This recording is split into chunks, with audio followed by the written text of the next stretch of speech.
सब साथियों को लव सिंह चौहान का नमस्कार। आज मैं आपके बीच बहुत ही गहरी, बहुत प्राचीन एक विद्या लेकर के आया हूँ। यदि आप इसे सीख लेंगे तो डेली के दिनचर्या के कार्य में आपका बहुत सारा काम आसान होने वाला है और आपके लिए बहुत ही शानदार विद्या होगी। इसका नाम है स्वर योग।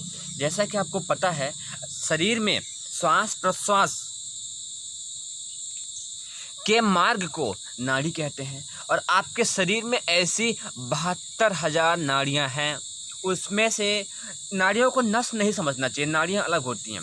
उन नाड़ियों में से 3 मुख्य नाड़ियां होती हैं जो शरीर को चलाने का काम करते हैं। मुख्यतः मेन रूप से वो होती है ईड़ा, पिघला और सुषुम्ना।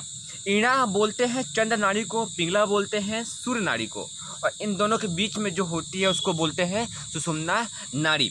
अब ईड़ा का मतलब होता है चंद्रमा, अब पिंगला का मतलब होता है सूर्य, अर्थात बाएं नाक को बोलते हैं चंद्रमा और दाहिने नाक को बोलते हैं सूर्य, क्योंकि बाएं नाक से ही ईड़ा चलती है और दाएं से चलती है सूर्य, और जो उन दोनों के बीच में चलती है उसको बोलते हैं सुषुम्ना। आप समझ गए होंगे, मैं फिर से रिपीट कर देता हूँ। बाएं नाक को बोलते हैं चंद्रमा और दाएं को बोलते हैं सूर्य।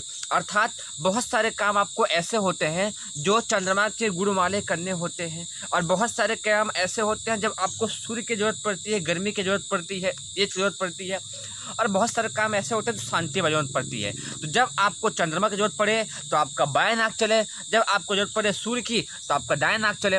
तो आपको चेक कैसे करना है कि कौन सा नाक चल रहा है?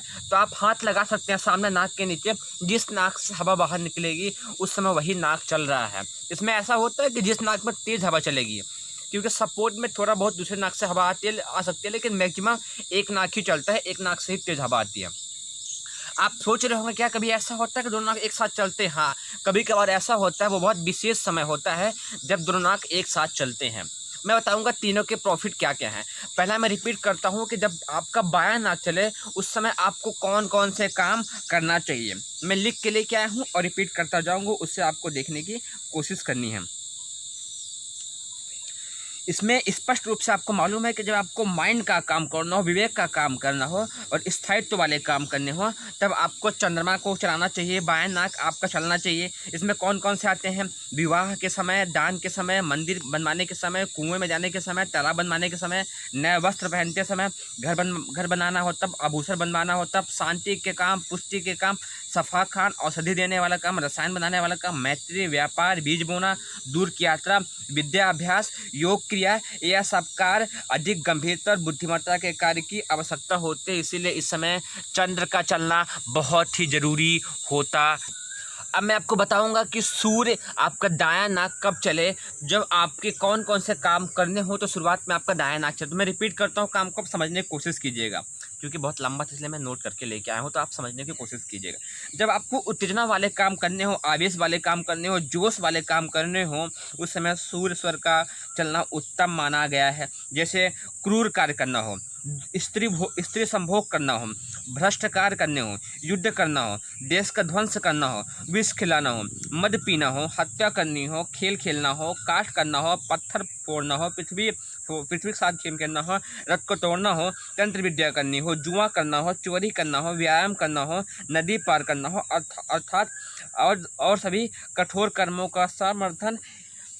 जितने सारे कठोर कर्म जो बताए गए हैं उनका कार्य करते समय आपका सूर्य चलना चाहिए। कठोर कार्य बताने का उद्देश्य यहाँ पे आपको समर्थन करना नहीं है, मैं उसका विरोध करता हूँ। बस बताया गया है कि सूर्य और चंद्र का समय कौन कौन से कार्य के लिए होता है।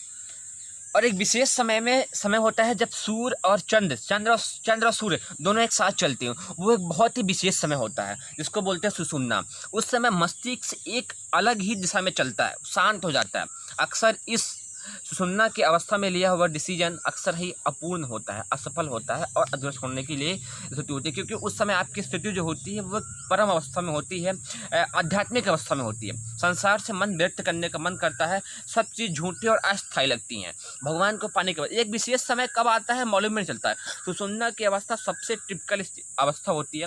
वो कब आती है, कब निकलती है, किसी को पता नहीं चलता है, और उस स्थिति में डिसीजन लिया हुआ भी लंबे समय तक टिकाऊ नहीं होता है। अर्थात वह एक स्थिति ऐसी होती है जब मनुष्य को अपनी आत्मा से मिलाने की अवस्था होती है। लेकिन उस समय यदि आपने किसी को धोखे में श्राप दिया, आशीर्वाद दिया, उसको बहुत अधिक लगता है। उम्मीद है आप सबको समझ में आया होगा हीरा, पिघला, सुषुम्ना तीनों नाड़ियाँ क्या होती हैं। अब मैं अगले वीडियो में बताऊंगा कि दोनों को आप कब कौन सा काम करना चाहते हैं। मान लीजिए आप युद्ध का काम करना चाह रहे हो, आपका बायां चल रहा है, चंद्र चल रहा है, तो आपको स्विच चलाना, तो आप कैसे स्वर को बदल सकते हैं, वो मेरी अगले वीडियो में आएगा। तो इसको आप सब्सक्राइब कर लीजिए, लाइक कर लीजिए और फीडबैक दीजिए अपना। तो मैं आपको अपने नेक्स्ट वीडियो भी पहुँचाने की कोशिश करूँगा। आप सबको बहुत बहुत धन्यवाद।